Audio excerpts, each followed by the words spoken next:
마태복음 25장입니다.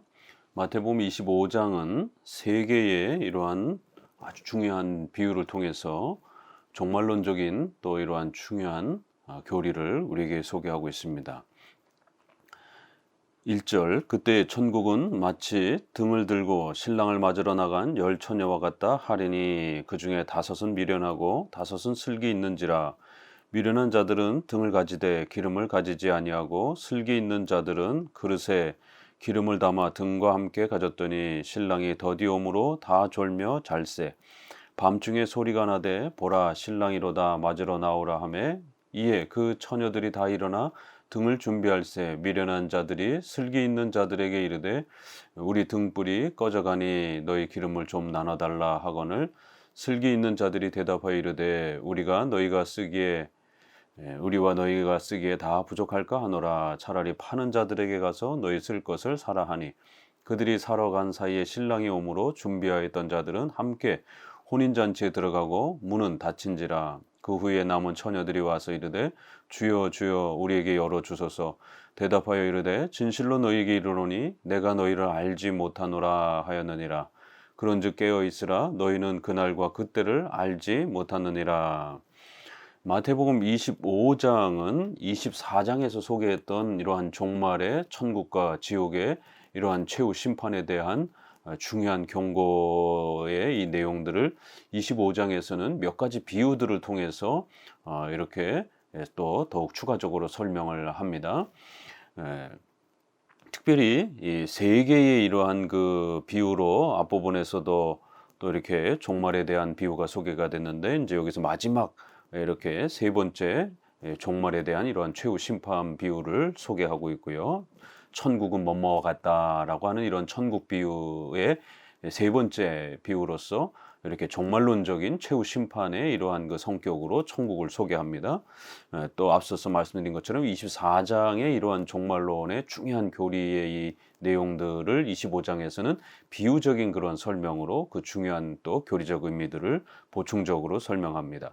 25장에서는 세 개의 비유가 또 그렇게 추가적으로 또 소개가 되면서 이 종말론적인 최후 심판의 이 중요성을 거듭 또 보충 설명하고 있는 것을 알 수가 있습니다. 그 첫 번째 비유로는 마치 천국은 등을 준비하면서 신랑을 이렇게 맞으러 나간 열 처녀와 같다 이러면서 다섯 처녀들은 기름을 준비한 그러한 처녀들이고 다섯 처녀들은 등은 가지고 있었지만 기름을 준비하지 못한 이제 이러한 모습을 혼인잔치의 이러한 모습에서 신랑을 기다리고 준비하는 그런 장면을 통해서 결국 예수님을 기다리고 신앙으로 그렇게 살아가는 성도들과 그러나 신앙이 없는 또 이러한 불신앙의 이러한 그 사람들을 이렇게 종말론적 비유로 소개하면서 결국 예수님을 믿음으로 기다리는 이러한 신자들에게는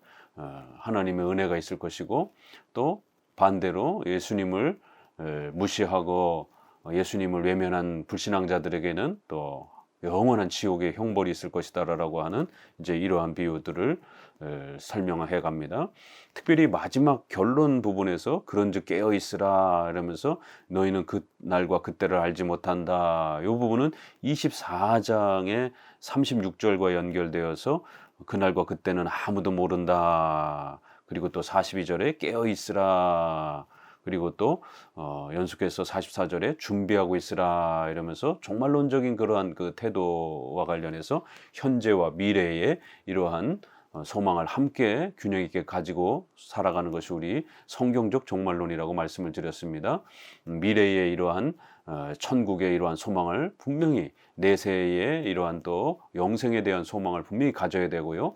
그러면서도 이 땅에서 현재는 시한부 종말론과 같이 시간과 장소 이런 걸 쫓아다니는 게 아니라 신실하게 하나님의 말씀을 순종하면서 또 신앙의 의무와 생활의 윤리에 이런 의무들을 다하면서 최선을 다해서 또 신앙생활하며 또 깨어 또 준비하는 미래의 또 이러한 종말론적인 영생의 때를 기다리는 그러한 경건의 이러한 또 모습들을 요구하는 이러한 현세적인 모습과 또 내세의 영생에 대한 부분을 소망하는 또 이러한 두 가지가 함께 종말론의 중요한 자세다라고 말씀을 드렸습니다. 그래서 이제 결론 부분에서는 이렇게 종말론과 관련해서는 이렇게 경건의 이러한 훈련 아래에서 열심히 깨어 있고 또 그리스도를 통해서 우리에게 주어지는 영생의 그 위대한 소망을, 미래의 천국에 대한 소망을 끝까지 소망하면서 기다리는 것, 이것이 우리 크리스천들의 가장 중요한 또 종말론적 자세임을 이렇게 결론으로 가르치고 있는 것입니다. 그거를 두 혼인잔치에서 두 이러한 처녀들의 준비하는 자세로 비유를 들어준 겁니다.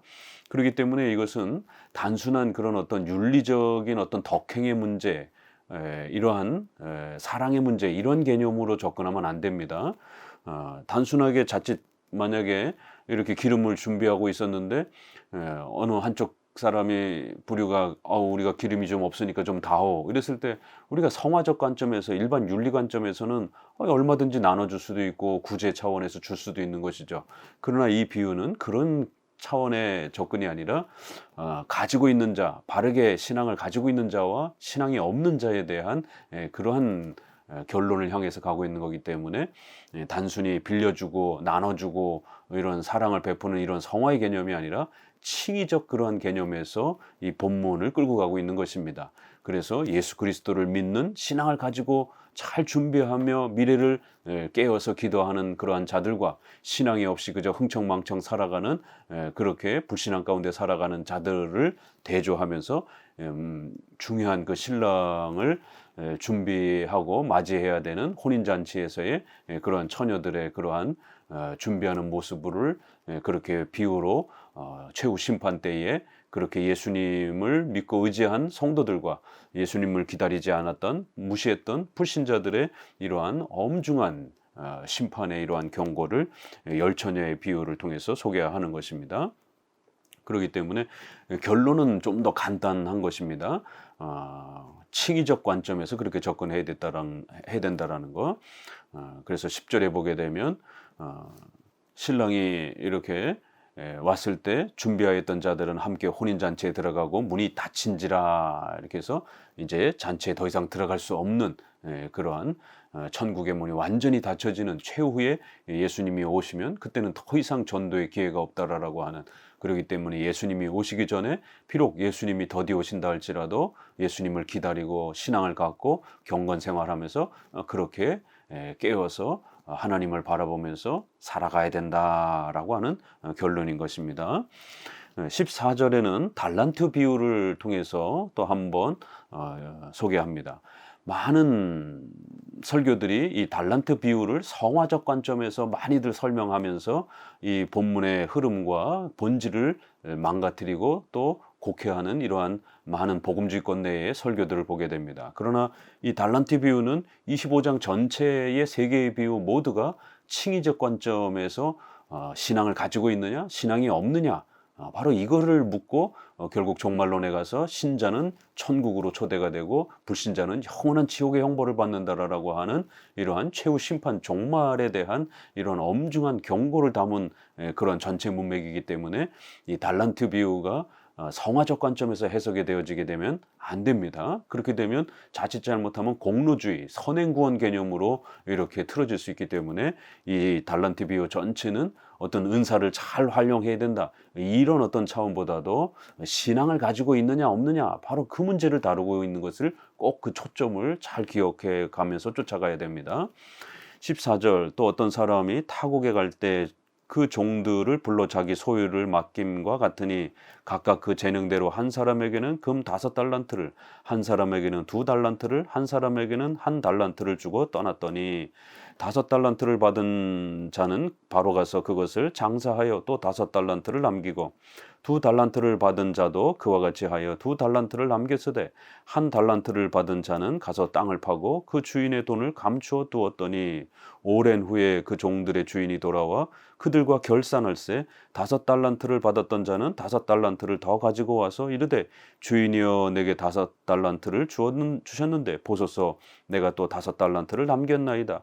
그 주인이 이르되 잘하였도다 착하고 충성된 종아 내가 적은 일에 충성하였음에 내가 많은 것을 내게 맡기리니 내 주인의 즐거움에 참여할지어다 하고 두 달란트를 받았던 자도 와서 이르되 주인이여 내게 두 달란트를 주셨는데 보소서 내가 또 두 달란트를 남겼나이다.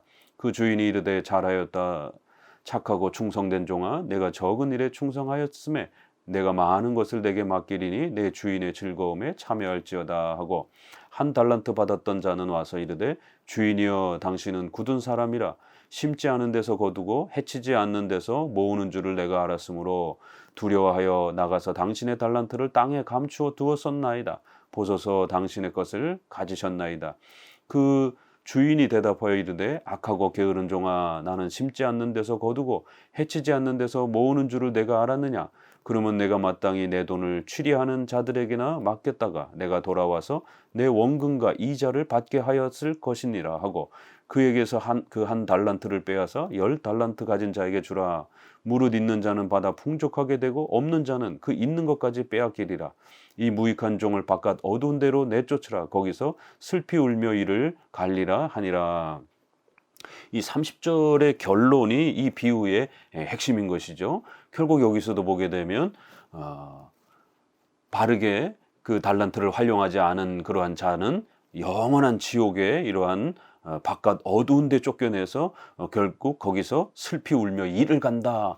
이거는 이제 지옥에 떨어진 자들이 받을 그 형벌에 대해서 우리가 앞부분에 51절에도 역시 나오는 것처럼 결국 외식하는 자가 받는 벌의 처리니 거기서 슬피 울며 이를 갈 것이다 이러면서 예수님을 믿지 않는 자들이 받는 그 영원한 지옥의 형벌을 이렇게 표현한 겁니다.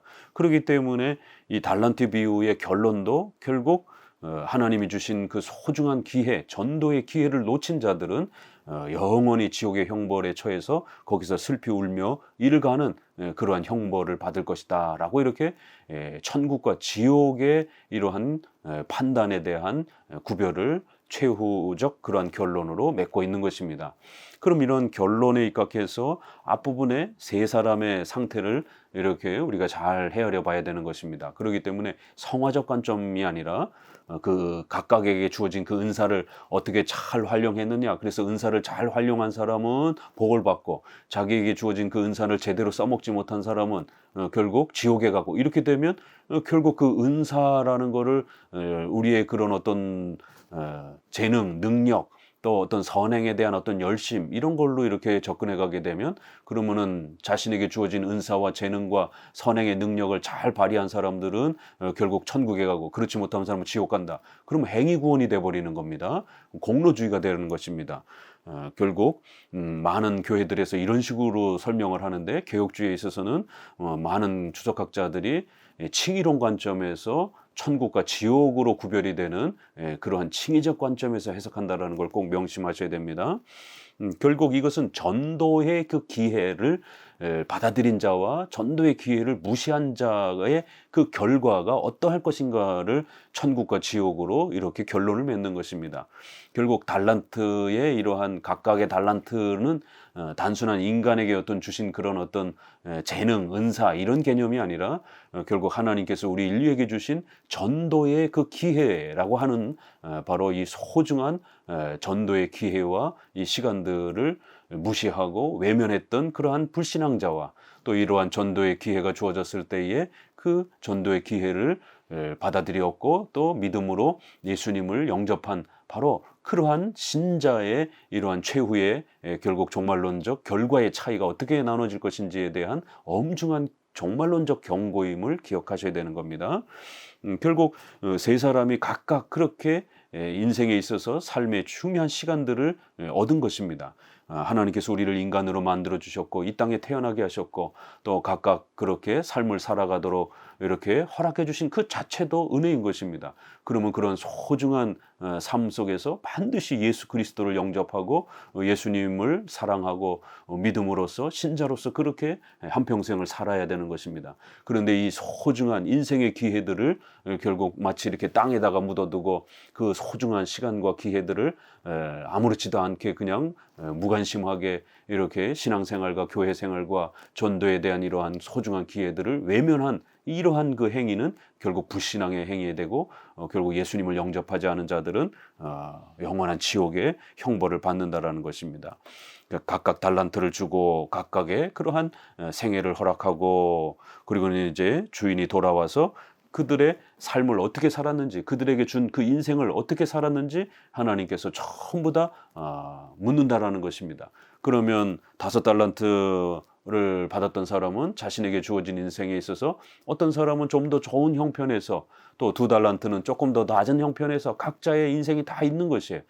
그렇지만 각각의 인생 속에서 전도의 이러한 기회, 예수님을 영접할 수 있었던 이런 소중한 전도의 기회를 잘 받아들여서 회개하고 믿음으로 그렇게 나온 자들이 있는가 하면 이런 회개와 믿음의 기회를 저버리고 전도의 기회를 외면한 이러한 또 악한 불신자가 있다라는 거예요.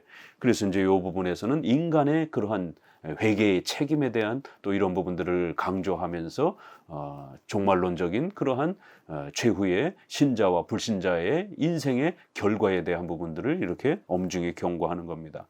21절에도 보면 잘하였도다 착하고 충성된 종아 내가 적은 일에 충성하였음에 내가 많은 것을 너에게 맡길 것이다 라면서 천국에서 영생을 누리는 이러한 그 기쁨과 즐거움을 마치 이렇게 직업을 잘 이렇게 활용해서 더 큰 일을 맡기는 것처럼 그렇게 직업에 대한 그러한 그 비유로 이렇게 설명을 했고 또 그 결과도 마치 더 큰 부요함을 얻는 것처럼 이렇게 설명한 겁니다. 그러나 궁극적으로는 칭의에 대한 설명이라는 걸 꼭 기억하셔야 됩니다. 내 주인의 즐거움에 참여할지어다. 결국 하나님께서 우리에게 주시는 그 죄사함과 하나님과 영원히 사는 바로 그 하나님과 동행하는 그 영생의 즐거움을 누리게 될 것이다라는 거예요. 2달란트 받았던 사람에게도 똑같은 칭찬과 똑같은 그 복의 결과를 또 그렇게 약속합니다. 내 주인의 즐거움에 참여할지다. 그렇기 때문에 여기서도 보게 되면 결국 이것은 단순한 그런 어떤 직업에 대한 은사와 재능의 어떤 활용에 대한 문제가 아니라 성화의 그런 어떤 성화의 어떤 성과를 누가 더 많이 맺었느냐, 그런 사람들에게 더 많은 상급의 어떤 그런 결과를 주겠다, 이런 차원이 아닌 것입니다. 그런 건 다른 본문에서도 성화를 촉구하는 본문이 있으니까 거기서 이해하면 되고, 여기서는 칭의에 대한, 칭의의 유무에 대한 부분을 묻고 있는 것입니다. 그래서 각각 그렇게 복음을 받아들인 자들에게 영생의 하나님과 동행하는 이 영생의 복을 동일하게 약속하고 있는 것입니다. 그런데 24절에 보면 1달란트 받았던 자는 그 주인을 아주 곡해하는, 주인이 아주 못된 사람, 이랬다 저랬다 하는, 당신은 굳은 사람이라 심지 않은 데서 거두고 또 이렇게 해치지 않은 데서 모으는 줄 알았, 그런 아주 강팍한 그런 아주 구두쇠처럼 또 그렇게 변덕이 심한 그런 주인처럼 생각해서 이 소중한 기회를 잃어버릴까 봐 그냥 땅에다가 묻어둔 겁니다. 그러니까 여기서 이 1달란트 받은 사람은 벌써 그 주인에 대한 심각한 원망, 불평, 그 주인이 그렇게 아주 변덕이 심한 주인인 것처럼 벌써 주인에 대한 그러한 그 평가와 주인을 생각하는 그러한 마음이 아주 그렇게 나쁜 그런 모습으로 형성되어 있는 것을 보게 됩니다. 주인에 대해서 신뢰하지 않고, 주인은 아주 못된 사람이다, 심지도 않고 강제로 막 급여를 요구하는 그런 아주 못된 그런 사장이나 주인처럼, 그렇게 주인이 강팍한 자처럼 이렇게 주인을 곡해하는 이런 모습을 표현하면서 불신자들은 하나님을 신뢰하지 않는 이러한 모습을 이렇게 표현을 한 것입니다. 그래서 이제 그 결과에 대한 것도 26절에 악하고 게으른 종아, 너가 나를 이렇게 아주 나쁜 주인으로 너가 알았느냐? 그러면 결국 그 원금 맡긴 그 돈을 이렇게 이자를 하는 사람들한테 맡겨놨다라면 이 자리도 얻었을 텐데 어떻게 그렇게 아무 일도 행하지 않으며 그렇게 나태하게 살았느냐 이러면서 결국 하나님이 우리에게 주신 인생이라고 하는 그 소중한 시간들을 아무것도 하지도 않고 그렇게 방치해두고 자기 자신의 욕심만 욕망만을 위해서 살았던 우리 인생의 어리석음들을 게으름들을 나태함들을 전도의 기회를 받아들이지 않은 그런 인생을 허비한 것에 대한 엄중한 책망이 이렇게 소개가 되는 겁니다. 그래서 그걸 빼앗아서 그에게 준 그런 소중한 그런 하나님의 은혜의 그러한 인생의 그러한 복들을 빼앗아서 결국 다른 사람에게 줘라라고 하면서 이렇게 무릇 있는 자는 받아 풍족하게 되고 없는 자는 그 있는 것까지 빼앗길 것이다 라고 하면서 최후 종말에 결국 불신자들은 그들이 누렸던 하나님께서 허락하셨던 그런 모든 인생의 그러한 열매들까지 전부 다 빼앗기고 이제는 영원히 지옥에서 그렇게 벌을 받는 참혹한 징계를 받을 것이다라고 이렇게 아주 엄중하게 경고하고 있는 것입니다. 그래서 이거는 성화의 이런 부분들을 열매를 많이 맺지 못하면 다시 지옥에 떨어진다 이렇게 해석하게 되면 공로주의 구원이 되기 때문에 절대로 성화적 관점에서 접근하면 안 되고 이거는 예수님을 믿는가 안 믿는가에 대한 이런 칭의적 관점에서 보셔야 되는 겁니다. 마지막 세 번째 비유도 또 마찬가지입니다. 양과 염소를 구별하는 그래서 이렇게 하나님의 백성과 지옥의 백성을 구별하는 또 이런 부분입니다. 요 마지막 또 이 설명 비유는 굉장히 또 이렇게 선행에 대한 많은 이러한 부분들을 이야기하고 있기 때문에 또 자칫 이 성화론적으로 접근하기가 굉장히 쉽습니다. 착한 일을 많이 했느냐 못했느냐에 따라서 결국 지옥이냐 천국이냐 이렇게 판가름 날 것인 것처럼 그 전체적인 어떤 문장의 구조가 결국 선행을 했는가 선행을 하지 않았는가에 대한 이런 그 표현으로 접근하고 있기 때문에 더더욱 많은 목회자들이 이 부분을 성화적 관점에서 성화를 많이 한 사람에게는 복을 받고 성화를 덜한 사람 선행을 덜한 사람은 마치 이렇게 지옥에 떨어지는 것처럼 이런 식으로 알미니안주의자들이 이렇게 성화적 관점에서 이렇게 접근하는데 이것은 역시 칭의적 관점입니다. 이것도 31절 인자가 자기 영광으로 모든 천사와 함께 올 때 자기 영광의 보좌에 앉으리니 모든 민족을 그 앞에 모으고 각각 구분하기를 목자가 양과 염소를 구분하는 것 같이 하여 양은 그 오른편에 염소는 왼편에 두리라. 그때 임금이 그 오른편에 있는 자들에게 이르되 내 아버지께 복을 받은 자들이여 나와 창세로부터 너희를 위하여 예비된 나라를 상속받으라. 내가 줄일 때에 너희가 먹을 것을 주었고 목마를 때에 마시게 하였고 나그네 되었을 때에 영접하였고 헐벗었을 때에 옷을 입혔고 병들었을 때에 돌아보았고 옥에 갇혔을 때에 와서 보았느니라. 이에 의인들이 대답하여 이르되 주여 우리가 어느 때에 주께서 줄인 것을 보고 음식을 대접하였으며 목마르신 것을 보고 마시게 하였나이까. 어느 때에 나그네 되신 것을 보고 영접하였으며 헐벗으신 것을 보고 옷 입혔나이까. 어느 때에 병드신 것이나 옥에 갇히신 것을 보고 가서 배웠나이까 하리니 임금이 대답하여 이르되 내가 진실로 너희에게 이르노니 너희가 여기 내 형제 중 지극히 작은 자 하나에게 한 것이 곧 내게 한 것이니라 하시고 또 왼편에 있는 자들에게 이르시되 저주를 받은 자들아 나를 떠나 마귀와 그 사자들을 위하여 예비된 영원한 불에 들어가라. 내가 줄일 때에 너희가 먹을 것을 주지 아니하였고 목마를 때에 마시게 하지 아니하였고 나그네 되었을 때에 영접하지 아니하였고 헐벗었을 때에 옷 입히지 아니하였고 병들었을 때에 옥에 갇혔을 때에 돌아보지 아니하였느니라 하시니 그들도 대답하여 이르되 주여 우리가 어느 때 주께서 줄인 것이나 목마르신 것이나 나그네 되신 것이나 헐벗으신 것이나 병드신 것이나 옥에 갇히신 것을 보고 공양하지 아니하더이까. 이에 임금이 대답하여 이르시되 내가 진실로 너희에게 이르노니 이 지극히 작은 자 하나에게 하지 아니한 것이 곧 내게 하지 아니한 것이니라 하시니라. 그들은 영벌에 의인들은 영생에 들어가리라 하시니라. 여기서도 이제 46절 결론을 보게 되니까 예수님을 믿는 자들, 의인들은 영생에 들어가게 되고 결국 예수님을 부정한 악한 불신앙자들은 영벌에 처하게 된다. 이렇게 종말론적으로 천국과 지옥의 이러한 구별을 강조하는 그러한 칭의적 관점에서 접근을 하고 결론을 맺는 것입니다. 그렇기 때문에 비록 여기서 착한 일을 많이 하고 이렇게 해서 칭찬을 받는 이런 장면이 나오지만 이것은 성화의 그런 어떤 방식으로 접근하면 안 되는 것입니다.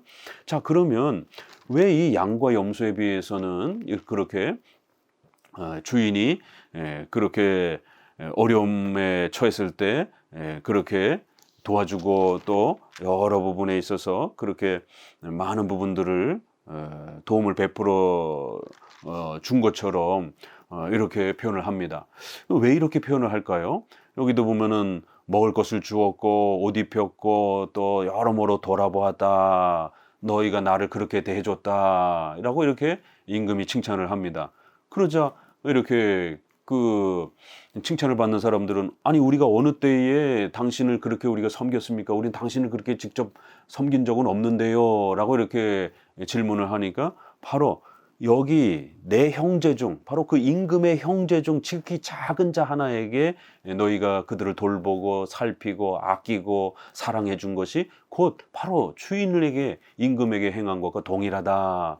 결국 이것은 이제 예수님께서 이 땅에 세워주신 교회 바로 마태복음에서 또 앞부분에서 소개한 것처럼 지극히 작은 자들에게 행한 것이 곧 바로 사도들과 그 제자들에게 물 한 그릇이라도 떠주게 되면 그것은 곧 주님을 위해서 행한 것이다 라고 하는 이런 마태복음 앞부분에 있는 말씀처럼 예수님이 이 땅에 세워놓으신 그 예수님 자신의 교회에 바로 그 성도들을 위해서 옷이라도 입혀주고 병들었을 때 돌봐주고 구제하고 이렇게 사랑해 준 것, 예수 그리스도의 교회를 성도들을 그렇게 보살펴 준 것이 그것이 바로 곧 예수님을 그렇게 존중하고 섬긴 것이다. 그러니까 너희들은 영생의 복을 받아라. 그게 이제 거꾸로도 마찬가지로 이렇게 악한 자들을 향해서 책망을 하면서 너희는 나를 돌보지 않고 나를 그렇게 내가 병들었을 때 또 힘들었을 때 돌아보지 않았다 이러면서 책망을 합니다.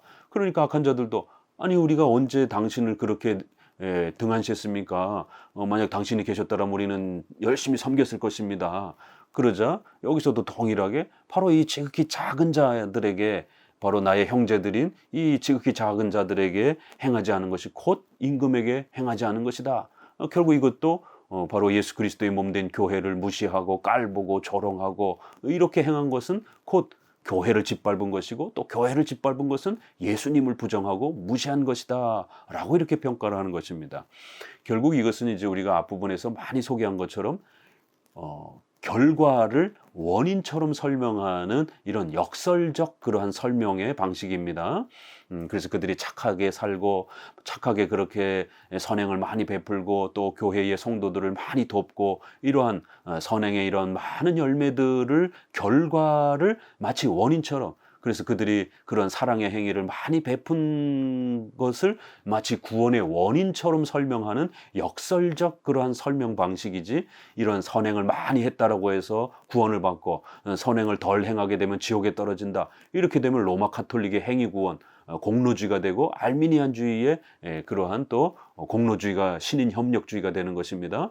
그렇기 때문에 이것은 너희가 착하기 때문에 구원받았다 이러한 개념이 아니라 성경에서 항상 성도들의 그러한 선행, 성도들의 그러한 신앙의 열매들을 성화의 열매들을 강조하기 위해서 때로는 마치 그들의 그런 선행과 착한 그런 행동 때문에 구원을 받은 것처럼 구원이 주어진 것처럼 또 우리가 마태복음 앞부분에서 보게 되면 많은 사람들이 찾아왔을 때 내 믿음이 너를 구원하여도다 이렇게 칭찬하십니다.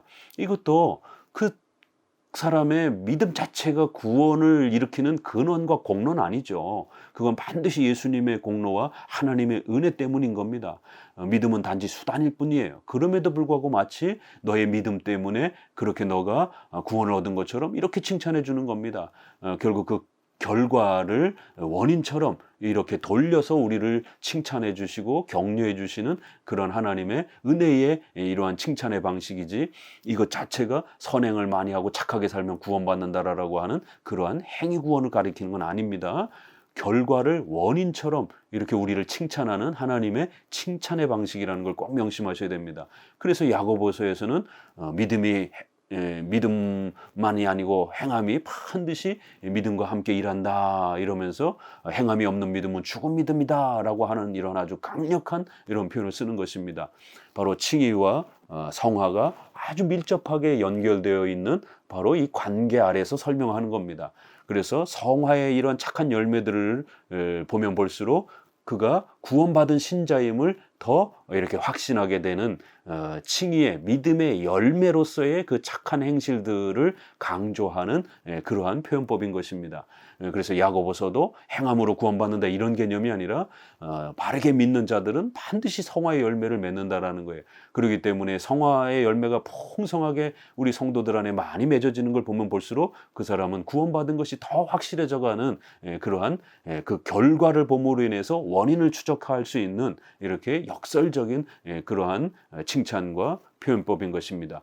주기도문에도 우리가 우리에게 죄 지은 자들을 우리가 용서해 준 것 같이 우리를 용서해 주옵시고 이렇게 거꾸로 표현하는 것입니다. 우리가 그러면은 용서를 많이 해야 구원을 받습니까? 그런 건 아닙니다. 그럼에도 불구하고 성화의 열매를 우리가 많이 용서하는 그런 성화의 열매를 많이 맺을수록 우리가 하나님 앞에 구원받고 용서받은 자임을 더 많이 풍성하게 확신하게 된다라고 하는 역설적인 칭찬인 것입니다. 그런 것처럼 여기서도 이렇게 이 지극히 작은 자인 교회의 그러한 성도들을 돌보고 살피고 이렇게 도와주는 그런 성화의 열매들을 많이 맺는 이런 모습들을 보니까 그 사람들은 더 예수님을 사랑하는, 왜 교회를 그렇게 사랑하겠습니까? 그 예수님의 교회이기 때문에, 예수님의 신부이기 때문에 예수님을 더 사랑하고 예수님을 더 존경하기 때문에 그 예수 그리스도의 신부인 교회를 더 소중하게 여기는 이렇게 원인과 결과가 서로 맞물려 있는 것입니다. 결국 이 왼편에 있는 자들을 향해서는 마귀와 그 사자들을 위하여 예비된 영원한 지옥이 이렇게 표현을 합니다. 그래서 이런 영벌에 떨어질 것이다 라고 이렇게 표현을 하면서 이 세 가지 비유 모두 다 지옥 형벌에 대한 엄중한 경고를 던지고 있는 겁니다. 그리고 이제 더 나아가서 이것이 행위구원이라든가 공로주의가 아니라는 걸 더 명백하게 알 수 있는 것은 바로 34절에 그들이 그렇게 교회를 사랑하고 그리스도의 몸된 교회를 아낄 수 있었던 이런 성화의 열매를 많이 맺을 수 있었던 것은 그들의 공로와 노력 때문이 아니라 바로 34절에 아버지께 복받을 자들이여 이렇게 나와 창세로부터 너희를 위하여 예비된 나라를 상속받으라. 바로 예정론을 소개하는 것입니다. 바로 하나님께서 택하고 예정된 자들, 하나님께 복받을 자들, 하나님이 그렇게 복을 주시기 위해서 선택한 예비된 그러한 나라, 하나님이 예정하신 그러한 백성들이 받을 그러한 복을 이제 너희가 받아라 이렇게 말하는 것입니다. 바로 너희들은 하나님 앞에 예정받고 선택받았기 때문에 이제 예수 그리스도의 공로를 받았고 이제 그러한 그리스도의 공로로 너희가 이렇게 어마어마한 많은 열매들을 맺었으니까 너희들은 영생으로 이러한 복을 더욱더 마음껏 누려라. 이렇게 하나님께서 예정하신 백성들에게 주시는 그 하나님의 나라의 복, 그 기업을 상속받으라 라고 하면서